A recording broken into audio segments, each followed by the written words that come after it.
Is I'm gonna, for the final, I'm gonna post all the videos. So if you want to refer back to the lecture, you're gonna have the opportunity to watch the videos and prepare for the final. So that the lecture with notes that you haven't posted before? Yes. Okay. So you're gonna have all the notes, all the videos, so everything you need to do well on the final. Okay? So this is the topic that we started covering on Thursday, and it's the transportation model and the assignment problem.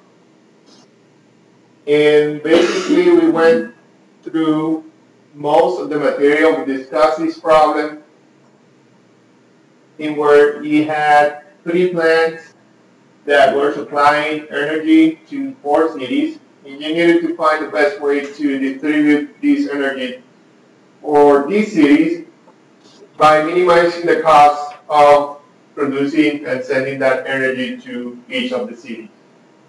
So we talk about the characteristics of the transportation problem and the transportation tableau, and also we discuss the formulation. Did the same thing for this problem, and I also show you that the transportation problem can be represented as a network.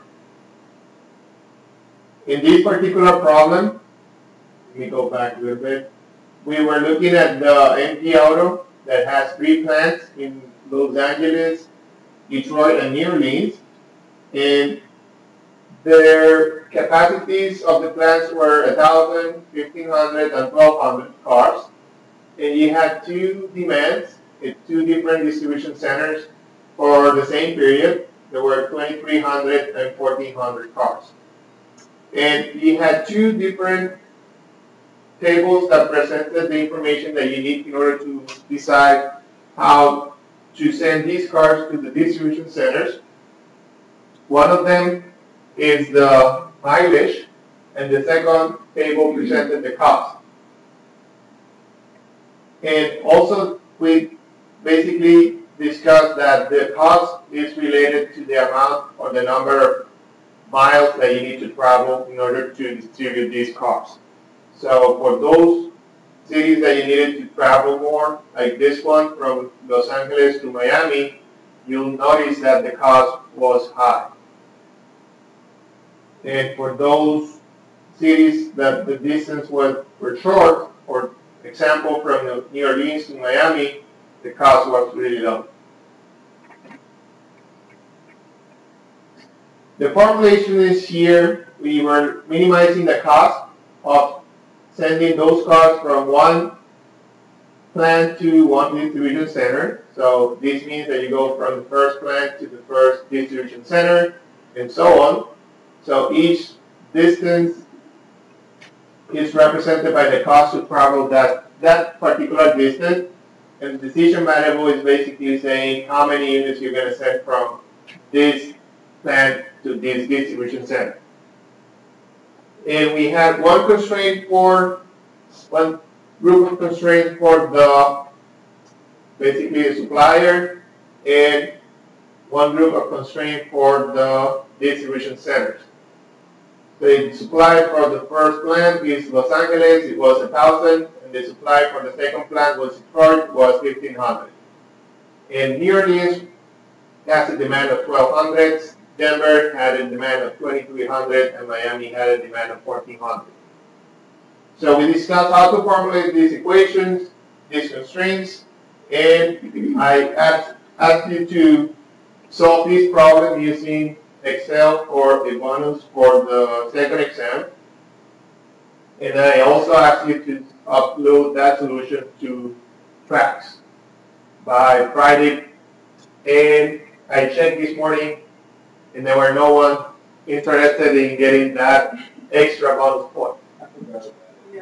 Yeah, so that's what I thought, and I didn't send a message. You forgot, so I'll give you until this afternoon, 5 p.m. to complete this solution. Okay, So this is the last call. So if you complete that, I'll give you that extra point. Okay, so the general description of the transportation problem, set of n supply points from which a good is shipped. So supply point I can supply the most limited quantity of units. Same thing applies for the demand. So the demand is going to be requesting a number of units. And each unit produced at the supply point and shipped to the demand point incurs on a variable cost. So that's basically the main characteristics of the transportation problem. You have some supply nodes, you have some demand nodes, and you want to send your supply to the demand nodes by minimizing your cost. So as I mentioned on Thursday, this is the main, or this is the general format of the transportation problem. So any problem that you can formulate using the transportation model will have this type of constraint, this type of objective function, and these two types of constraints. Okay, so you know, if I ask you to formulate a problem or formulate a transportation problem, you will have to follow this scheme. So your problem should look similar to this one. Okay? The only thing that you're going to be modifying are the cost and the number of constraints that you will have depending on your supply and also depending on your demand.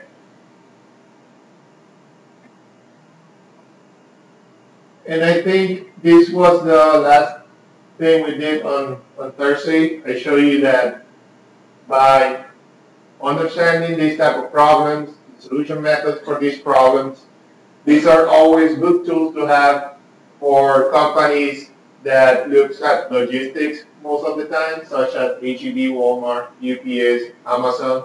They are always looking for people to improve their logistics and their distribution centers. Okay, so this is the material for today, the balanced transportation problem. And one of the questions on Thursday was, what will happen if the problem is not balanced? Or basically, if you have more demand than the supply, or the more supply than the demand. And that was a good question. So the problem that we have discussed so far are looking at the balanced type of problem in which you have a supply that is equal to the demand. So if total supply equals total demand, the problem is said to be a balanced transportation problem, in which your summation of the supply equals the summation of the demand. So if you produce 100 units of cars and your demand is 100 units of cars, then you know that your problem is balanced, because you're going to be only producing the number of units that you need. But that's not always the case. Sometimes your demand is higher than your supply, and you need to understand how to solve problems for such a case. So balancing a transportation problem is if total supply exceeds the total demand. If the total supply exceeds the total demand, we can balance the problem by adding a dummy demand point. So basically, we're going to create this demand point that is not real, but will help us to solve the problem. So since shipments to the dummy demand point are not real, they are assigned a cost of 0. So shipments to the dummy demand point are not real, then there will be no cost incurred for sending unit to that demand point. Okay, now, balancing a transportation problem if the total supply is less than the total demand. That means that you are producing more than what you need. If the total supply that is strictly less than the total demand, the problem has no feasible solution. So if total supply is strictly less, that means that your demand is higher than your supply.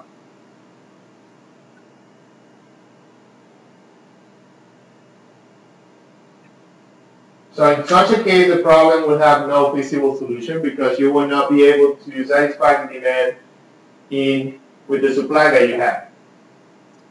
So because one or more of the demand will be left unmet. So generally, in such situations, a penalty cost is often associated with the unmet demand. So you're going to have this cost. Basically, your client is going to charge you if you are not able to satisfy the demand that you promised. And the total penalty cost is decided to be minimum. So you want to send or satisfy the demand of those customers that will charge you less for this penalty cost. Okay, so that's in the case in which you have a penalty for not satisfying the demand requested. So let's use the same example in the MD model. Suppose that the default plant capacity is 1,300 cars instead of 1,500 cars. So that means that now you have less demand. So we're gonna change the demand at this point.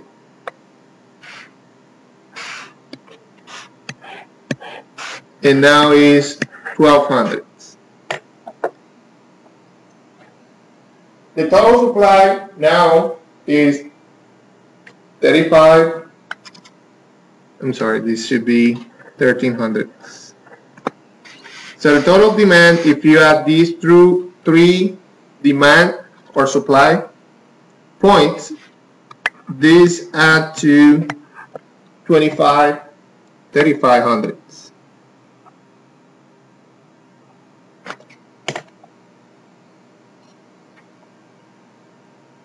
And if you add the total demand, you know that this is going to be higher because total now at this point is the same, is 3,700.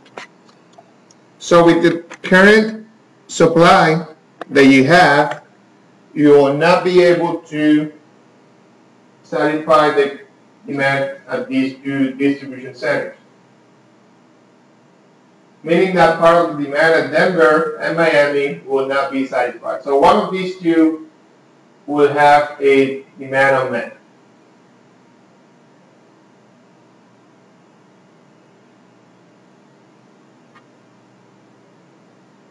Okay, so again, if total supply equals the total demand, the problem is said to be a balanced transportation problem. But in this case, that is not the case.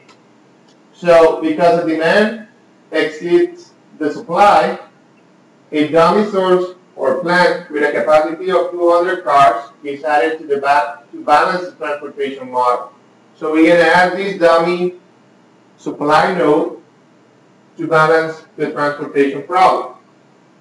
The unit transportation cost from dummy plant to the 2 destinations is 0 because the plant does not exist. But the problem will give you a solution that will take into account this plant that does not exist. And for instance, this could be a solution to the problem. So again, we have our 4 supply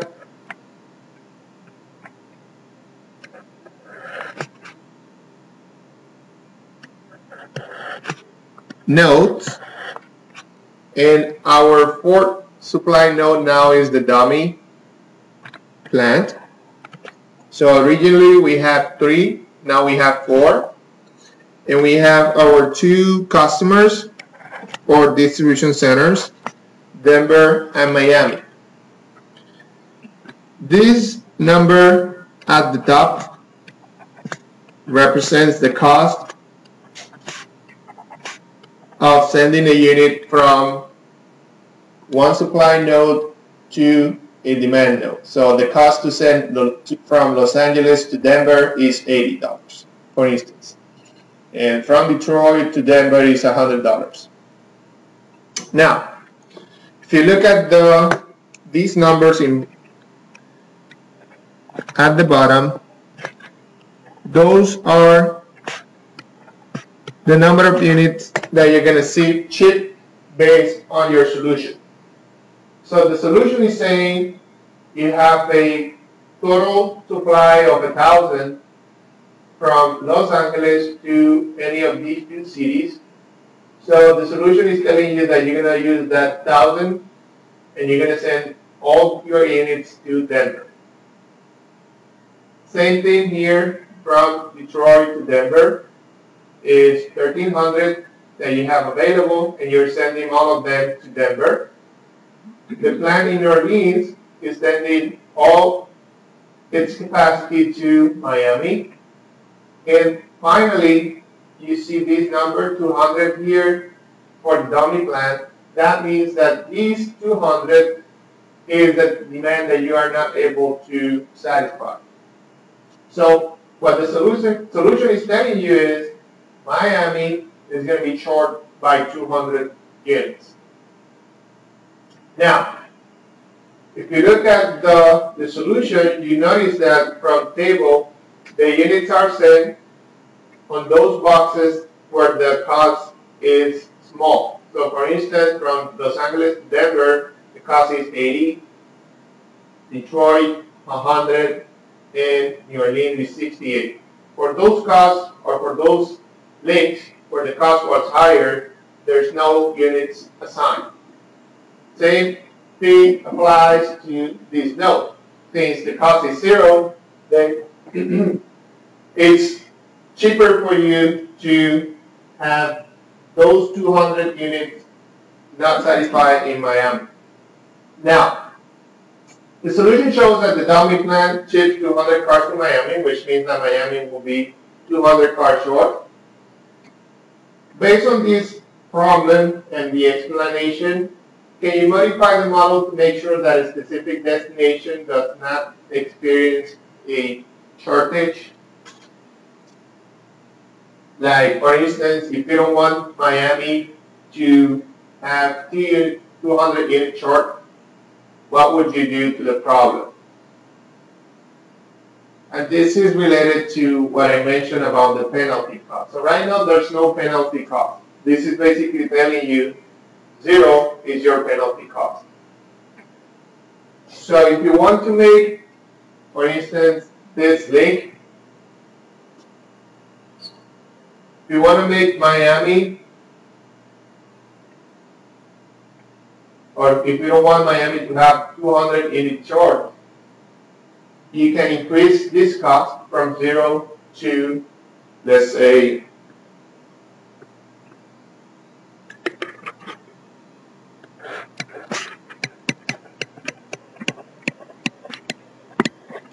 $300. Now, this cost is going to be higher than all the costs in the problem, which means that if you have 200 units assigned to that dummy plant, you have that penalty cost, your cost in your formulation. I don't think we have the formulation close here. But if you remember, you were trying to minimize the cost of sending units from one side to the other. If you have this penalty cost to be 300 and you send 200 units, you know that your cost is going to be very high. So what the problem solution is going to do is it's going to take these 200 and it's going to assign it somewhere else. Maybe it's going to move it here and plant up part of the supply that is assigned to Denver is going to be moved to Miami because it's going to be cheaper for you to not satisfy this demand where the cost is 0 than not satisfying this one where the cost is 300. Does that make sense? And this is why I wanted you to solve the problem using Excel, because if you have your spreadsheet, we can modify these graphs and see what happened. Okay? So I'll give you another chance to complete that, and we can go back to that on Thursday, and I can show you with the table how the solution is going to change.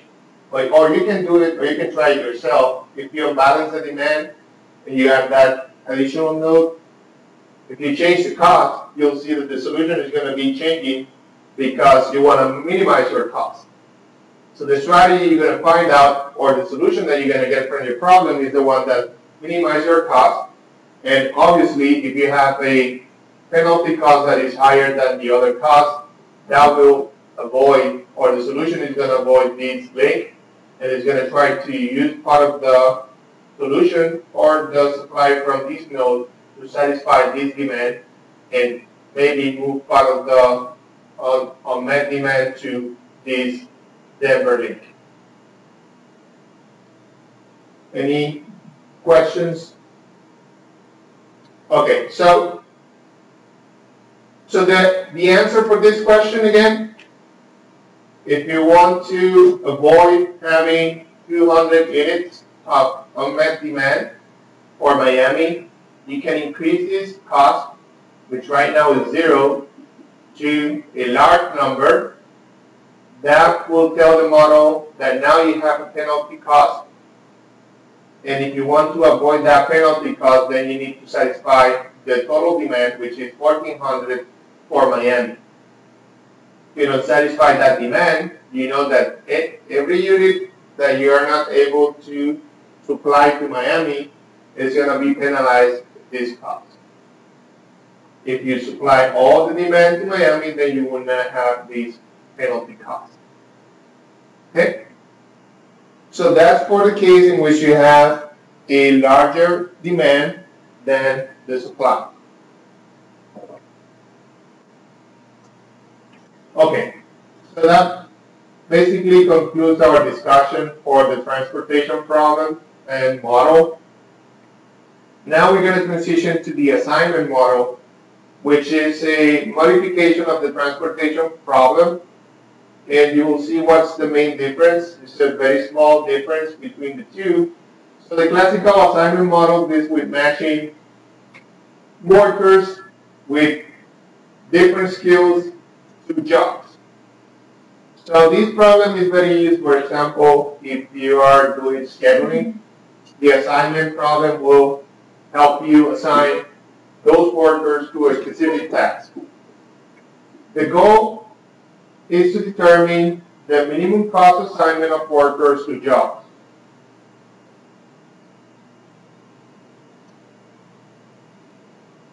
Okay? So the assignment problem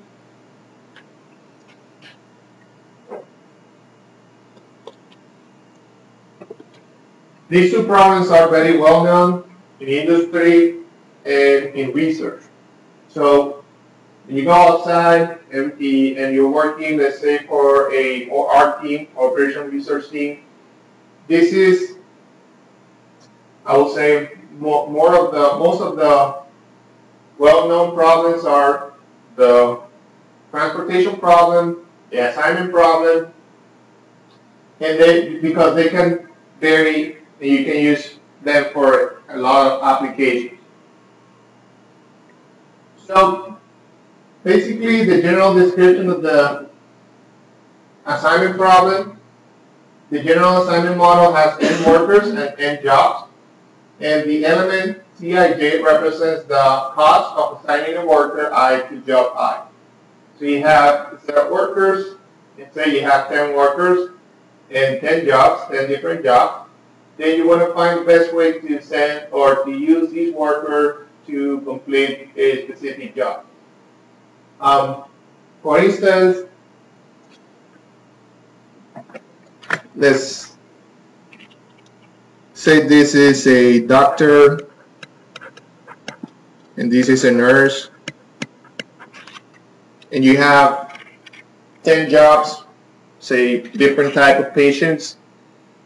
You know that cost of assigning doctor to this patient is 100, but if you assign a nurse, that will cost you 10. Then instead of assigning a doctor to that patient, you will basically assign a nurse because it's going to cost you less. That's the type of problem that you want to solve.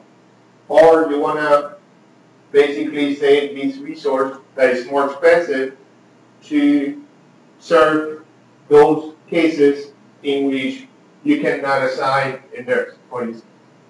Okay, so you don't want to occupy your doctor if you know that you can use it for a more severe or treatment for a particular patient. Okay, so you're trying to assign your resources to a specific task. So the assignment model is a special case of the transportation model. Workers represent sources and jobs represent destinations. The supply, demand, amount of each source or destination exactly equals 1. So you can only assign one of your resources to one of your jobs. The cost of transporting worker to job is CRJ, which is a cost that is going to depend on the particular task that you want to assign, and the level or the skills of these resources. The assignment model can be solved directly as a regular LP. So you can basically use the simplex method.